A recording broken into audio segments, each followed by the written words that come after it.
أعوذ بالله من الشيطان الرجيم. بسم الله الرحمن الرحيم. إن الذين كفروا لن تغني عنهم أموالهم ولا أولادهم من الله شيئا وأولئك أصحاب النار هم فيها خالدون. مثل ما ينفقون في هذه الحياة الدنيا كمثل ريح فيها سر أصابت حرث قوم ظلموا أنفسهم فأهلكت وما ظلمهم الله ولكن أنفسهم يظلمون. يا أيها الذين آمنوا لا تتخذوا بطانة من دونكم لا يألونكم خبالا ودوا ما عنتم قد بدت البغضاء من أفواههم وما تخفي صدورهم أكبر قد بينا لكم الآيات إن كنتم تعقلون. ها أنتم أولئك تحبونهم ولا يحبونكم وتؤمنون بالكتاب كله وإذا لقوكم قالوا آمنا وإذا خلوا عضوا عليكم الأنامل من الغيظ قل موتوا بغيظكم إن الله عليم بذات الصدور. إن تمسسكم حسنة تسؤهم وإن تصبكم سيئة يفرحوا بها وإن تصبروا وتتقوا لا يضركم كيدهم شيئا إن الله بما يعملون محيط. صدق الله العظيم.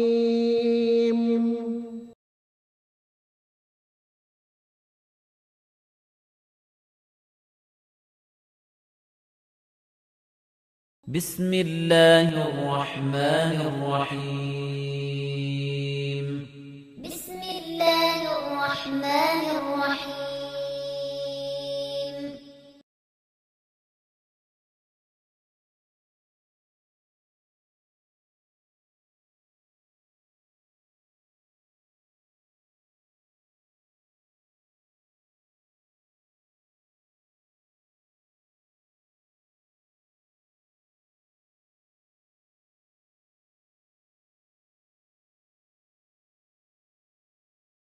الحمد للہ رب العالمین والصلاة والسلام علی سید الانبیاء والمرسلین اما بعد اعوذ باللہ من الشیطان الرجیم بسم اللہ الرحمن الرحیم.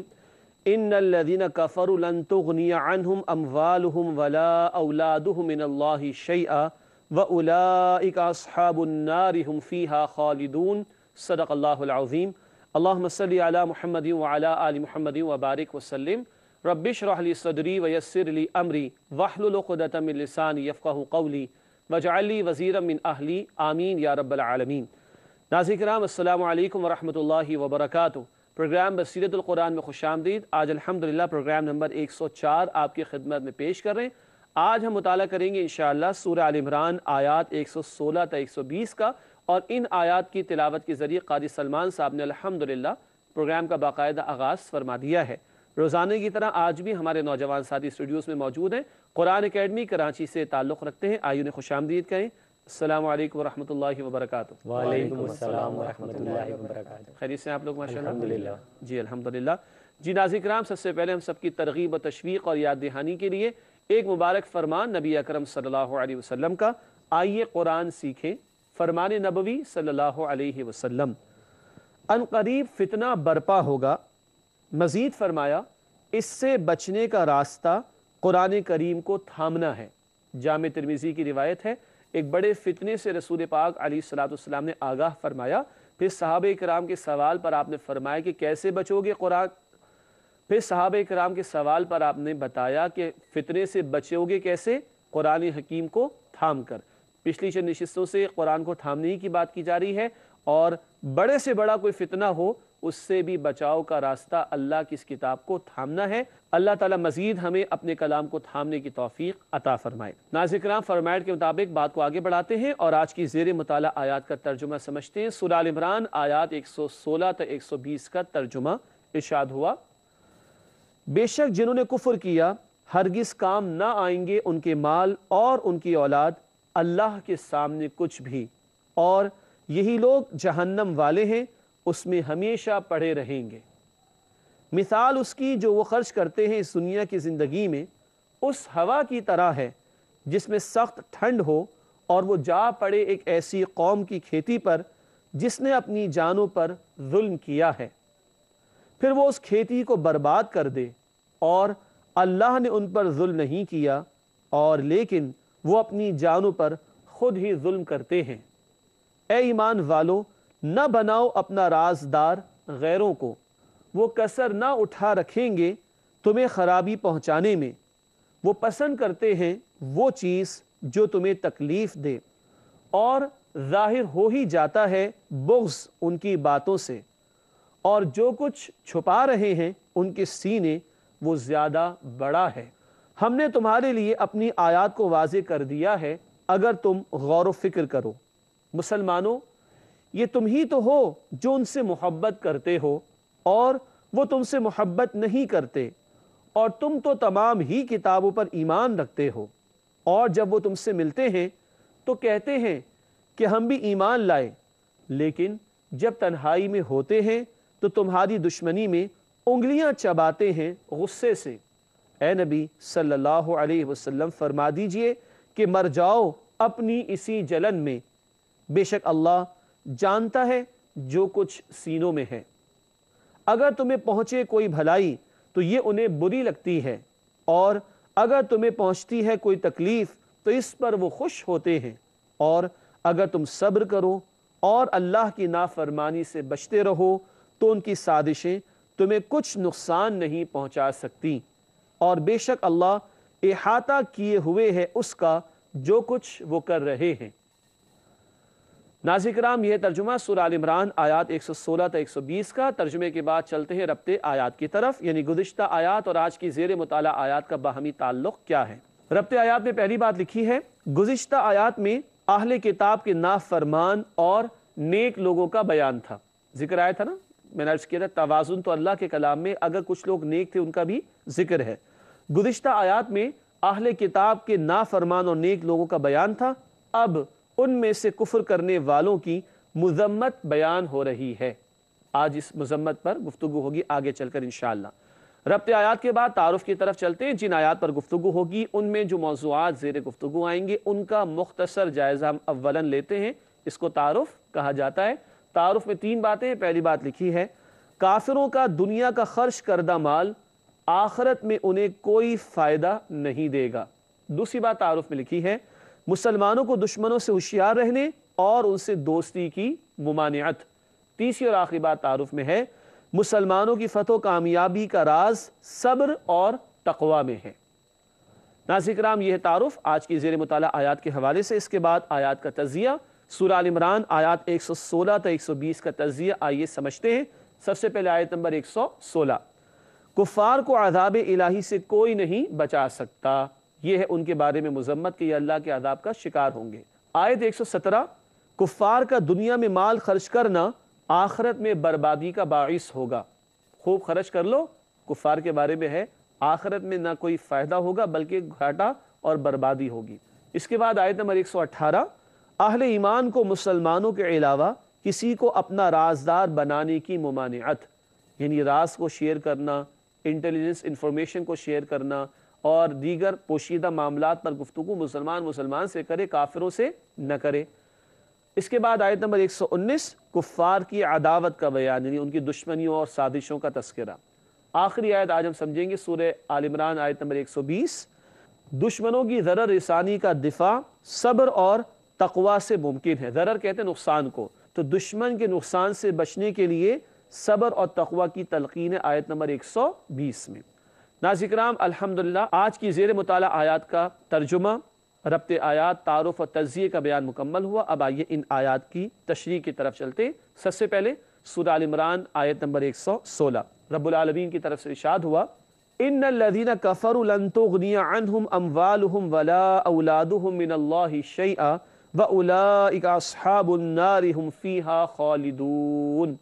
سورہ آل عمران آیت نمبر 116، آئیے اس کا ترجمہ کرتے ہیں۔ ارشاد ہوا بے شک جنہوں نے کفر کیا ہرگز کام نہ آئیں گے ان کے مال اور ان کی اولاد اللہ کے سامنے کچھ بھی، اور یہی لوگ جہنم والے ہیں، اس میں ہمیشہ پڑے رہیں گے۔ یہ ہے سورہ آل عمران آیت نمبر 116 کا ترجمہ۔ اب آئیے اس آیت کی تشریح کی طرف چلتے ہیں۔ تشریح میں پہلی بات لکھی ہے کفار کو دنیا کی دولت، اہل و عیال، خاندان اللہ تعالیٰ کے غضب سے نہیں بچا سکیں گے۔ یہ سب کچھ دنیا میں کام آ جاتا ہے، مال کام آ جائے گا، گھر والے کام آ جائیں گے، لیکن اللہ کے عذاب کے مقابلے میں ان میں سے کوئی شے کام آنے والی نہیں ہے۔ یہ پکے کافروں کا بیان، کھلے کافروں کا بیان، اور انہی کے بارے میں آگے تشریح میں لکھا ہے ایسے لوگوں کا ٹھکانہ ہمیشہ کے لیے دوزخ ہے۔ اللہم اجرنا من النار، اے اللہ ہم سب کو آگ کے عذاب سے محفوظ فرما۔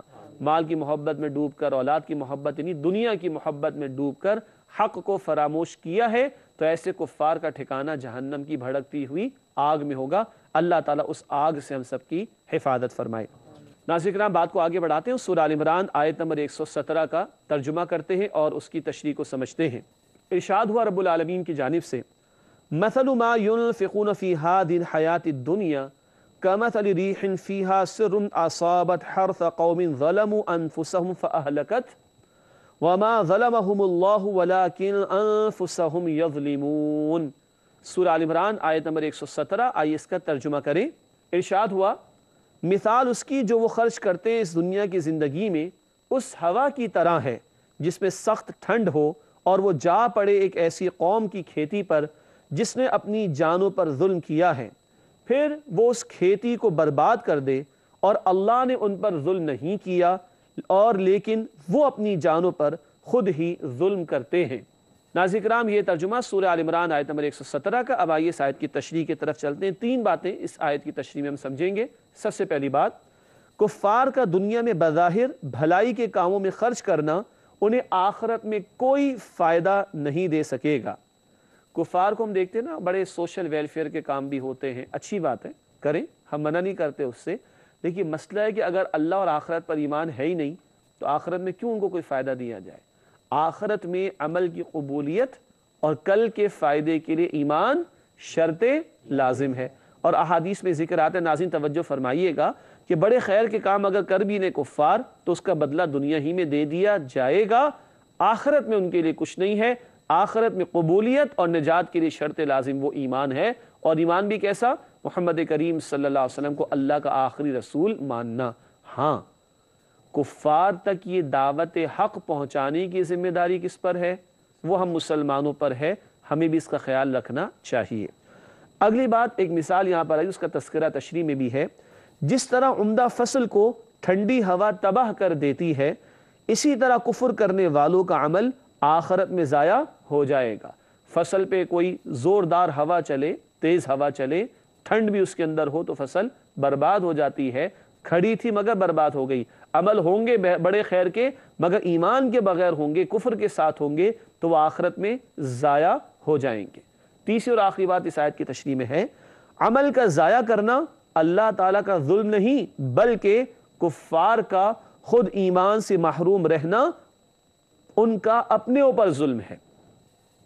عمل کا ضائع کرنا اللہ تعالیٰ کا ظلم نہیں بلکہ کفار کا خود ایمان سے محروم رہنا ان کا اپنے اوپر ظلم ہے۔ اللہ نے فرمایا کہ اللہ نے ان پر ظلم نہیں فرمایا بلکہ وہ خود اپنی جانوں پر ظلم کرتے تھے۔ وہ ظلم کیا تھا؟ حق آ چکا ہے اور اسے قبول نہیں کر رہے، دنیا کی محبت میں غرق ہونے کی وجہ سے۔ تو بندہ جب حق کو رد کرے، ایمان کی دعوت قبول نہ کرے تو وہ گویا اپنے آپ پر ظلم کر رہا ہے، اور ایمان کے بغیر کل نجات ممکن نہیں ہے۔ یہ بندے کا اپنے آپ پر ظلم ہے، اللہ کسی پر ظلم نہیں فرماتا۔ ناظرین کرام، اس کے بعد سورہ آل عمران آیت نمبر 118 ہے، آئیے چلتے ہیں اس آیت کے مطالعے کی طرف۔ رب العالمین کی طرف سے ارشاد ہوا یا ایھا الذین آمنوا لا تتخذوا بطانۃ من دونکم لا یألونکم خبالا ودوا ما عنتم قد بدت البغضاء من افواہہم وما تخفی صدورہم اکبر قد بینا لکم الآیات ان کنتم تعقلون۔ سورہ آل عمران آیت نمبر 118 ہے، آئیے اس کا ترجمہ کریں۔ ارشاد ہوا، اے ایمان والو، نہ بناؤ اپنا رازدار غیروں کو، وہ کسر نہ اٹھا رکھیں گے تمہیں خرابی پہنچانے میں، وہ پسند کرتے ہیں وہ چیز جو تمہیں تکلیف دے، اور ظاہر ہو ہی جاتا ہے بغض ان کی باتوں سے، اور جو کچھ چھپا رہے ہیں ان کے سینے وہ زیادہ بڑا ہے۔ ہم نے تمہارے لیے اپنی آیات کو واضح کر دیا ہے اگر تم غور و فکر کرو۔ ناظرین کرام، یہ ترجمہ سورہ آل عمران آیت نمبر 118 کا۔ اس آیت میں چند غور طلب پہلو ہیں، آئیے اس آیت کی تشریح کی طرف چلتے ہیں۔ سب سے پہلی بات تشریح میں لکھی گئی ہے، بطانہ کا لفظ یہاں پر آیا، بطانہ کے معنی ولی، دوست، بھیدی ہے۔ بھیدی جو بھید کو جانتا ہے، پوشیدہ بات کو جانتا ہے، تو بطانہ کے معنی ولی، دوست، بھیدی ہے۔ کپڑے کا باطنی استر جو جسم سے ملا ہوتا ہے وہ بھی بطانہ کہلاتا ہے۔ جیسے جیکٹ ہوتا ہے نا، جیکٹ کے اندر ایک استر ہوتا ہے یا اس طرح کا کپڑا جو اندر کی طرف ہو تو وہ جسم کے زیادہ قریب ہوتا ہے۔ مراد کیا ہے؟ ایمان والوں کو کفار سے ایسی قربت والی دوستیاں اختیار کرنے سے منع کیا جا رہا ہے۔ لفظ بطانہ قرآن نے اس مقام پر استعمال کیا۔ اگلی بات اشی میں لکھی ہے، مسلمان کی دلی دوستی صرف مسلمان سے ہو سکتی ہے۔ قلبی دوستی، دلی دوستی، راز شیئر کرنا، انٹیلیجنس انفارمیشن کو شیئر کرنا، یہ والی دوستی، یہ والا قرب، یہ والا تعلق مسلمان کا صرف مسلمان سے ہو سکتا ہے۔ لکھا ہے آگے، غیروں کو رازدار بنانے کی ممانعت۔ مدینہ طیبہ میں یہودی بھی تو رہتے تھے، وہ دشمن بنے ہوئے تھے اسلام کے، تو ایمان والوں کو چوکندہ رہنے کی تلقین کی جا رہی ہے۔ یہی ہدایت آج کے مسلمانوں کے لیے، دنیا گلوبل ہو چکی ہے، کفار مسلمانوں پر حملہ آور بھی ہوتے ہیں، ظلم و ستم بھی کرتے ہیں، ان کی کھوج میں لگے رہتے ہیں، ان کے بارے میں چوکندہ رہنے کی ہدایت ہے۔ تیسری بات اس آیت کی تشریح میں لکھی ہے، کفار کی اندرونی خباثت ان کی زبانوں پر آ ہی جاتی ہے، جبکہ ان کے دلوں میں بغض و عناد اس سے بھی زیادہ ہے۔ کچھ زبان پر آتا ہے وہ تو کم ہے، جو دلوں میں بھرا ہوا ہے کافروں کے، جو کہ اسلام کے دشمن ہے، مسلمانوں کے دشمن ہے، وہ تو زبان کی اس خباثت سے بھی زیادہ بڑھ کر معاملہ ہے خباثت کا، جو ان کے دلوں میں بغض اور عناد بھرا ہوا ہے۔ آخری بات لکھی ہے، ان کی ہر ممکن کوشش ہوتی ہے کہ مسلمانوں میں تفرقہ و انتشار پیدا ہو جائے، مسلمانوں کو ٹکڑے ٹکڑے کیا جائے، تقسیم کیا جائے، اس طرح مسلمانوں کی طاقت کو تتر بتر کر کے وہ مسلمانوں کو لڑا کر یا تفرقے میں مبتلا کر کے اپنے مقاصد پورے کرتے ہیں۔ ناظرین کرام، بڑی قیمتی ہدایات اس آیت میں ہمیں عطا کی گئی۔ کفار سے دلی دوستی نہ ہو، رازدار نہ بنانا، چوکنا رہنا، اور وہ تمہیں ٹکڑے ٹکڑے کرنے پر تلے ہیں، لیکن ان کی سازشوں سے تمہیں آگاہ رہ کر ان کے حملوں سے، سازشوں سے اپنے آپ کو تمہیں بچانا ہے۔ اللہ ہمیں بچنے کی توفیق عطا فرمائے۔ ناظرین کرام، اگلی چند آیات کا مطالعہ کریں گے، انشاءاللہ آپ سے ملاقات ہوتی ہے ایک وقفے کے بعد۔ امید ہے آپ ہمارے ساتھ ہی رہیں گے۔ السلام علیکم ورحمۃ اللہ وبرکاتہ۔ ناظرین کرام، پروگرام بصیرت القرآن میں خوش آمدید۔ آج ہم مطالعہ کر رہے ہیں الحمدللہ سورہ آل عمران آیات 116 تا 120 کا۔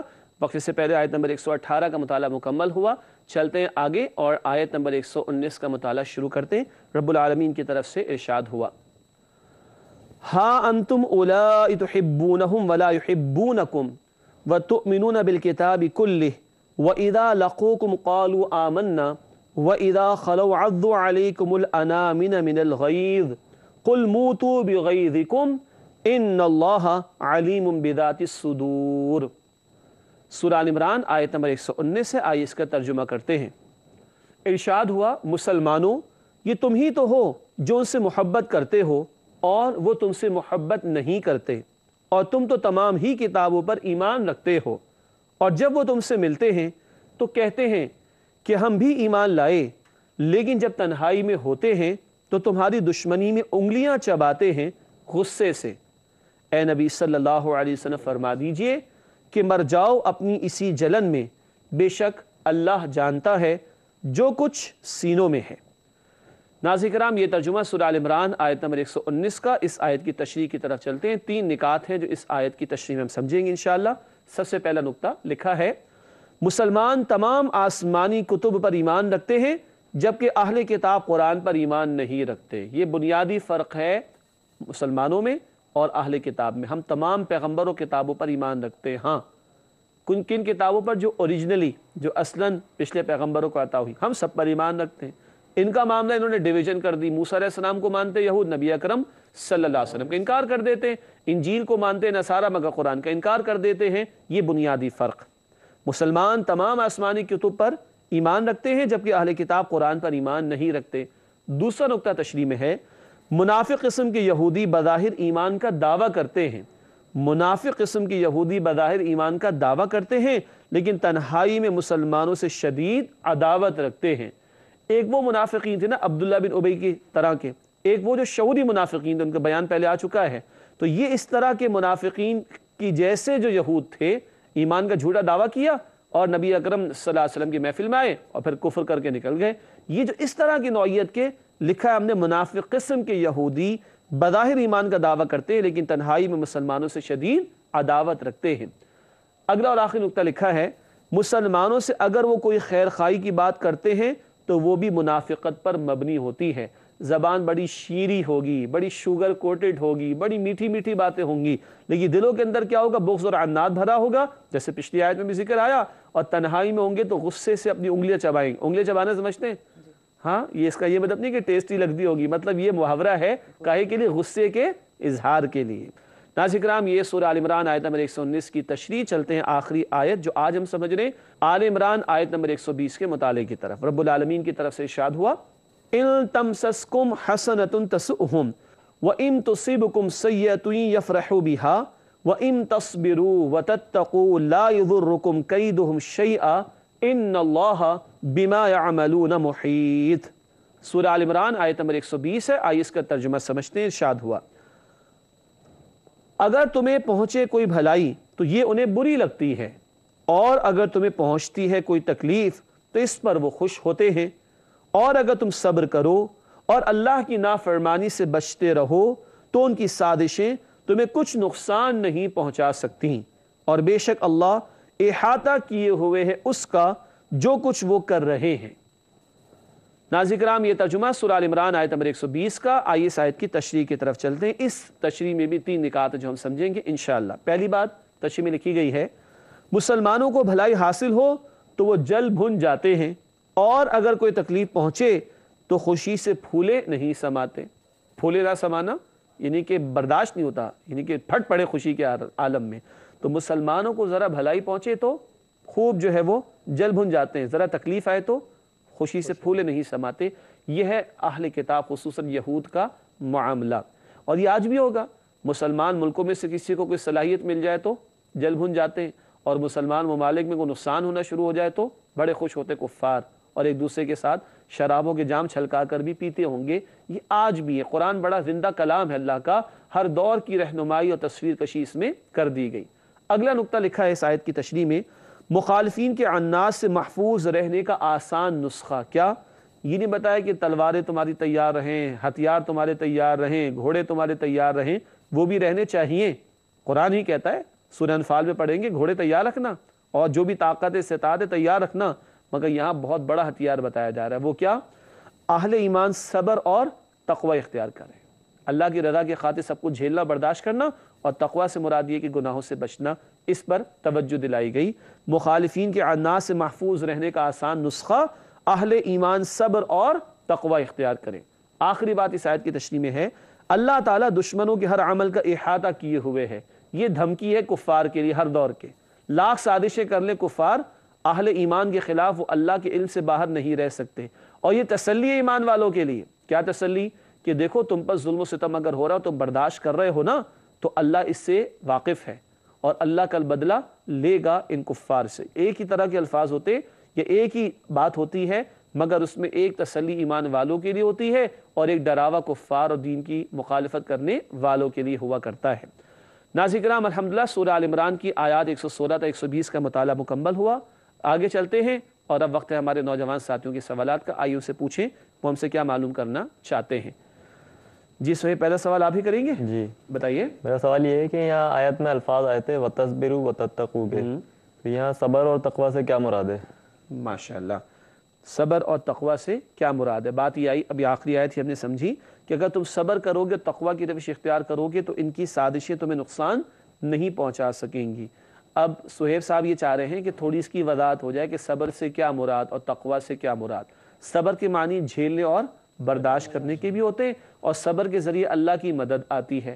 پڑھا تھا نا ہم نے سورہ البقرہ میں، یاد آ رہا ہے کسی کو؟ سورہ البقرہ میں استعینوا بالصبر والصلاۃ. ماشاءاللہ، دیکھیں ان کو تو یاد ہے، امید ہے ناظرین کرام آپ کو بھی یاد ہوگا. سورۃ البقرہ آیت نمبر 153، یا ایھا الذین آمنوا استعینوا بالصبر والصلاۃ ان اللہ مع الصابرین. اے ایمان والو، صبر اور نماز کے ذریعے سے اللہ کی مدد حاصل کرو، بے شک اللہ صبر کرنے والوں کے ساتھ. یہ صبر کون سا؟ کانٹا چبھ جائے اس پہ صبر؟ نہ نہ نہ. بیماری آ گئی اس پہ صبر؟ یہ تو کرنے ہی ہے. اللہ کی راہ میں نکلو، اللہ کے دین کے لیے محنت کرو، اللہ کے دین کے لیے جد و جہد کرو، اس راہ میں جو تکلیف جو مشکل آئے اس کو جھیلو اور برداشت کرو. یہ صبر تم کرو گے تو اللہ کی مدد تمہارے شامل حال ہوگی، اور جب اللہ کی مدد تمہارے شامل حال ہوگی تو سازش کفار کی ناکام ہو جائیں گی. ایک دوسرا تقوی. تقوی کے معنی گناہوں سے اپنے آپ کو بچانا، بالکل سورۃ البقرہ کے شروع میں پڑھ چکے. ھدی للمتقین، یہ قرآن متقین کے لیے ہدایت ہے، اور آل عمران کے 102 میں بھی پڑھا تھا اتقوا اللہ حق تقاتی. آل عمران 102 میں اللہ سے ڈرو، اللہ کا تقوی اختیار کرو جیسا کہ اللہ کا تقوی اختیار کرنے کا حق ہے. تقوی کا مطلب کیا ہے؟ گناہوں سے بچنا. کیا اللہ کی مدد باغیوں کے لیے آ سکتی ہے؟ نافرمانوں کے لیے آ سکتی ہے؟ ناظرین کرام غور کیجئے، آج کیوں دنیا میں ذلت اور رسوائی ہمارا مقدر بن چکی ہے؟ گناہوں کی وجہ سے. ہم روتے ہیں اللہ کے سامنے؟ نہیں روتے. ہم گناہوں سے بچنے کی کوشش کرتے؟ نہیں. بحیثیت مجموعی بات کر رہا ہوں، اس لیے مدد نہیں آ رہی. ورنہ گناہوں کو چھوڑو تو قرآن کہتا ہے سورہ نحل کے آخر میں ان اللہ مع الذین اتقوا، اللہ تقوی والوں کے ساتھ ہے. سورہ البقرہ میں کہتا ہے صبر کرنے والوں کے ساتھ ہے، اور سورہ نحل کے آخر میں تقوی والوں کے ساتھ ہے.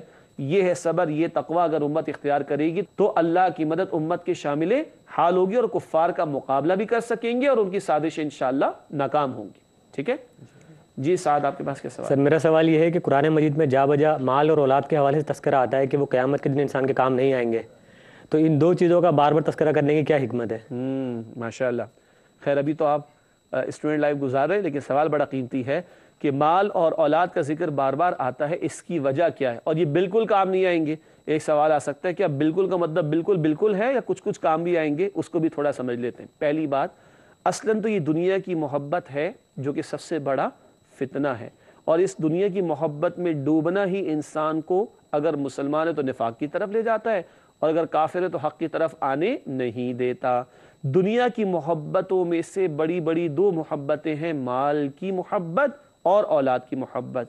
ٹھیک ہے، اس مال کی محبت میں ڈوب کر بندہ اللہ سے دور ہوتا ہے، اولاد کی محبت کی خاطر حلال حرام کی تمیز کو چھوڑ دیتا ہے. تو اصلاً تو دنیا کی محبت کا فتنہ ہے، مگر دنیا کی محبت کے دو بڑے بڑے سمبلز، دنیا کی محبت کی دو بڑی بڑی علامتیں کیا ہے؟ مال کی محبت اور اولاد کی محبت. ایک بات تو یہ ہو گئی. قرآن کہتا ہے کہ کام نہیں آئیں گے، بالکل کام نہیں آئیں گے، لیکن اگر مال ہم حلال طریقے پر کمائیں، جائز میں خرچ کریں اور اللہ کے دین کے لیے خرچ کریں تو ایسا مال کام آئے گا، صدقہ جاریہ بن جائے گا انشاءاللہ.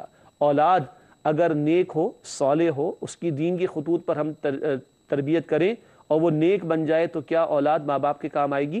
ہاں کام آئے گی. مراد وہ اولاد ماں باپ کے لیے صدقہ جاریہ بن جائے گی. بات واضح؟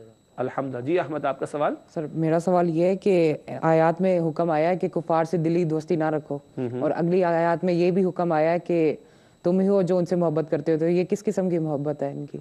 اچھا، یہ کس قسم کی محبت ہے؟ ٹھیک ہے، کچھ یہ بھی تو نہیں پوچھنا چاہ رہے کچھ محبت ہو بھی سکتی ہے کہ نہیں ہو سکتی؟ ایسا سوال تو نہیں ہے. چلیں ناظرین کرام، یہ بھی بڑا اہم سوال ہے، اس لیے کہ ہمارے پروگرام دنیا کے 150 سے زیادہ ممالک میں دیکھا جا رہا ہے، اور مسلمان ایسے علاقوں میں بھی ہیں جہاں فریکوینٹلی کفار سے ان کا سابقہ پیش آتا ہے. پہلی اصولی بات، دلی محبت والی دوستی مسلمان کی کافر سے کبھی بھی نہیں ہو سکتی، نہ پھر وہ رازوں کو شیئر کیا جا سکتا ہے، ذکر آ گیا تھا. ٹھیک ہے، پہلی اصولی بات، دلی قلبی محبت مسلمان کی مسلمان کے ساتھ ہی ہوگی، کافر کے ساتھ نہیں ہوگی. نمبر 1. نمبر 2، محبت کا مطلب اگر یہ ہے کہ ہم کسی کے کام آ جائیں، کسی کے ساتھ حسن سلوک کرنے، بالکل کر لیں، قرآن منع نہیں کرتا، بلکہ کفار کے ساتھ بھی حسن سلوک کیا جائے، ان کے دلوں کو جیتا جائے تاکہ ہم دین کی بات ان کے سامنے پریزنٹ کر سکیں. اس معنی میں نبی اکرم صلی اللہ علیہ وسلم اپنے پڑوس میں یہودیوں کے ساتھ بھی اچھا سلوک کرتے تھے اور صحابہ کرام کا بھی طرز عمل ایسا ہی تھا۔ تیسری بات، قرآن ایک لائن ڈرا کرتا ہے سورہ ممتحنہ 28واں پارہ، سورہ ممتحنہ آیت نمبر 8 اور 9، بہت قیمتی آیت ہے، ناظرین نوٹ کیجئے گا، خاص طور پر ہمارے وہ ناظرین جو پاکستان سے باہر غیر مسلم ممالک میں ہیں۔ ایک لائن ڈرا کی ہے قرآن نے سورہ ممتحنہ 28واں پارہ آیت نمبر 8 اور 9۔ قرآن کہتا ہے کہ جو کفار تم سے جنگ نہیں کرتے، تمہارے خلاف سازشیں نہیں کرتے، تمہیں تمہارے گھروں سے نہیں نکالتے، تم سے جنگ نہیں کرتے، تمہارے خلاف سازشیں نہیں کرتے، تمہیں تمہارے گھروں سے نہیں نکالتے، ان سے ان تبرہم حسن سلوک کر لو، کوئی حرج نہیں، ان سے گفٹس کی شیئرنگ ہوگی، ان کے ساتھ حلال کھانا پینا ہوگا، ان کے جائز امور میں ان کی مدد کی جائے گی، ان کے ساتھ سمپتھی، ہمدردی، سب کچھ ہوگا۔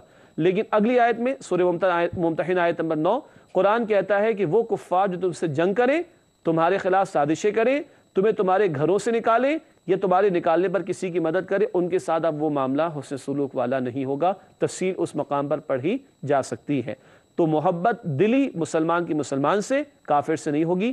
حسن سلوک کافر سے ہو سکتا ہے، کس سے نہیں ہوگا؟ سورہ ممتحنہ آیت نمبر 8 اور 9 میں تذکرہ کر دیا گیا۔ کلیئر ہے؟ الحمدللہ۔ ناظرین کرام، سوالات اور ان کے جوابات پیش کیے گئے۔ پروگرام کے آخری لمحات میں مختصر سیگمنٹس آپ کی خدمت میں رکھتے ہیں۔ سب سے پہلے قرآنی معلومات، انبیاء کے حوالے سے ایک ایک بات روزانہ آپ کے سامنے رکھ رہے ہیں۔ کیوں رکھ رہے ہیں؟ حکمت چند پروگرامز کے بعد آپ کے سامنے رکھی جائے گی انشاءاللہ۔ آج دیکھ لیجئے، حضرت لوط علیہ السلام کی قوم شرک کے ساتھ ساتھ ہم جنس پرستی کی برائی میں بھی مبتلا تھی۔ پھر اس قوم پر عذاب آیا، عذابوں کا تذکرہ الگ الگ کروں گا اگلے پروگرامز میں انشاءاللہ تعالی۔ حضرت لوط علیہ السلام کی قوم شرک کے ساتھ ساتھ ہم جنس پرستی کی برائی میں بھی مبتلا تھی۔ پچھلی قوموں میں شرک تھا، اس قوم میں شرک کے ساتھ ہی معاشرتی بگاڑ، ہومو سیکچویلٹی کا، ہم جنس پرستی کا بھی آیا۔ جب بات ہوگی ان پر عذاب کیا آیا تو تب مزید تفصیل بیان کی جائے گی انشاءاللہ تعالی۔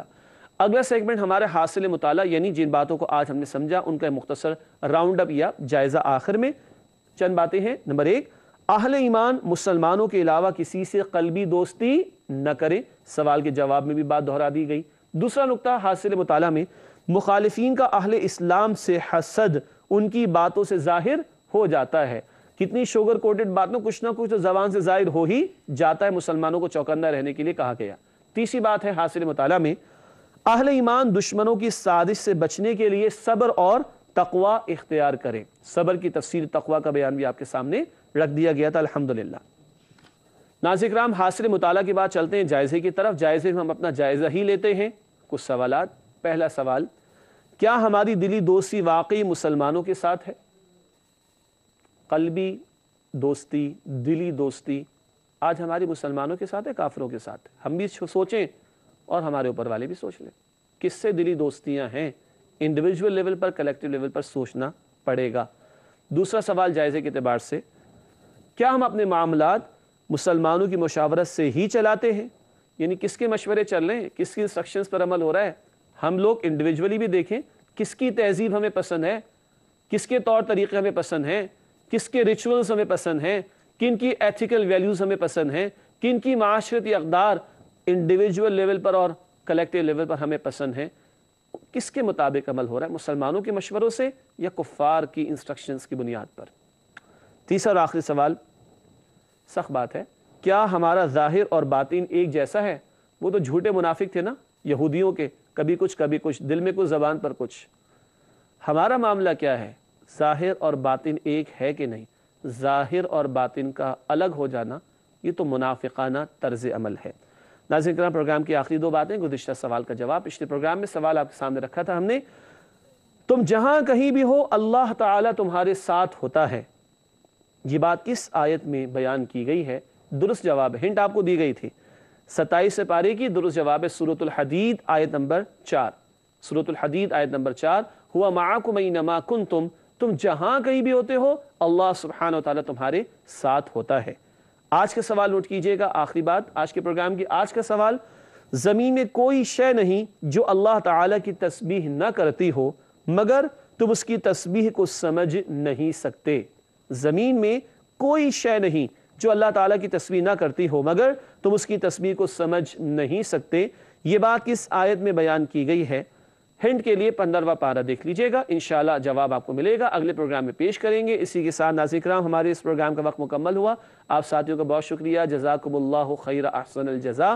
ناظرین کرام، اپنی دعاؤں میں ہماری اس ٹیم کو، قاری صاحب کو، کیمرے کے پیچھے جتنی ٹیم ہے اس کو، اور کیو ٹی وی کی مینجمنٹ کو، جتنے لوگ بھی اس پروگرام کے لیے دعا کرتے ہیں اور دوسروں تک پہنچا رہے ہیں، ان سب کو یاد رکھیے گا۔ وآخر دعوانا ان الحمد للہ رب العالمین، والسلام علیکم ورحمۃ اللہ وبرکاتہ۔